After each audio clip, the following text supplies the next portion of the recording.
Magandang umaga po ng Lunes sa inyong lahat at narito na ang lagay ng ating panahon ngayong August 5, 2024. So live po mula dito sa Pag-asa Weather Forecasting Center. Sa ating latest satellite images makikita natin na meron tayong dalawang low pressure area. Yung isa ay nasa loob ng Philippine Area of Responsibility habang isa naman ay nasa labas. Itong nasa loob ng Philippine Area of Responsibility ay huling namataan mahigit 1,000 kilometro east-northeast ng extreme northern Luzon. Samantalang itong nasa labas ng Philippine Area of Responsibility ay nasa may bandang silangang bahagi ng Luzon. Sa ngayon, itong dalawang low pressure area na ito ay hindi natin pang inaasahang magiging bagyo at least base sa pinakauling datos natin na nakalap. Wala pa rin itong direktang epekto sa anumang bahagi ng ating bansa. At patuloy pa rin natin itong imo-monitor lalo na nasa karagatan pa rin ito. Hindi pa natin inalis yung posibilidad na sa mga sunod na araw ay posible pa rin itong maging bagyo. Bagamat muli nga, base sa pinakauling datos natin na nakalap sa umagang ito, medyo malit pa yung tsansa na maging bagyo itong dalawang low pressure area.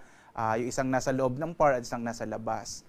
Itong southwest monsoon o habagat, makikita nyo maraming kaulapan dito sa may bahagi ng Visayas at southern part ng Luzon. Ito ngayon ang magdadala ng mga pag-ulan, partikular na nga dito sa may area ng Kabisayaan at ng southern Luzon. So asahan natin ngayong araw, malaki pa rin yung tsansa ng maulap na kalangitan na may mga kalat-kalat ng mga pag-ulan, pagkilat, pagkulog dito sa may bahagi ng Western Visayas, Negros Island Region, Central Visayas, gayon din sa may bahagi ng Southern Luzon, kasama rin yung Bataan at Zambales area.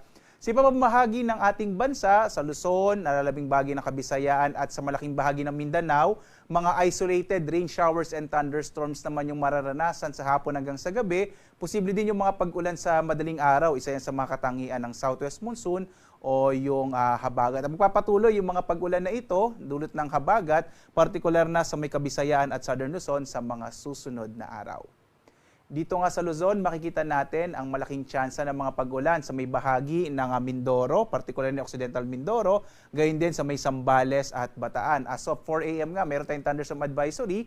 May mga pag-ulang nararanasan ngayon sa ilang bahagi ng Zambales, gayon din ng Bataan, Cavite, at ilang bahagi ng Kamaynilaan. Normally, nagtatagal yun na 1 hanggang 2 oras. Sa ibang bahagi ng Luzon, makikita natin ang mga isolated o pulo-pulong pag-ulan, pagkilat, pagkulog. Posible medyo mainit pa rin sa tanghali. Yung agwat ng temperatura nga sa Lawag, nasa 26 to 32 degrees Celsius. Sa may bahagi ng Tuguegarao, nasa 25 to 34 degrees Celsius.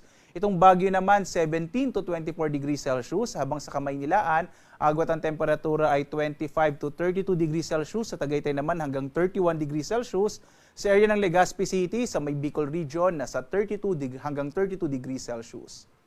Dito naman tayo sa Palawan, Visayas at Mindanao. Malaking bahagi rin ng Palawan ay makararanas ng maulap na kalangitan na may mga pag-ulan, dulot niya ng habagat. Yung agwat ng temperatura sa Kalayaan Island, 25 to 32 degrees Celsius. Sa Puerto Princesa naman, 25 to 32 degrees Celsius.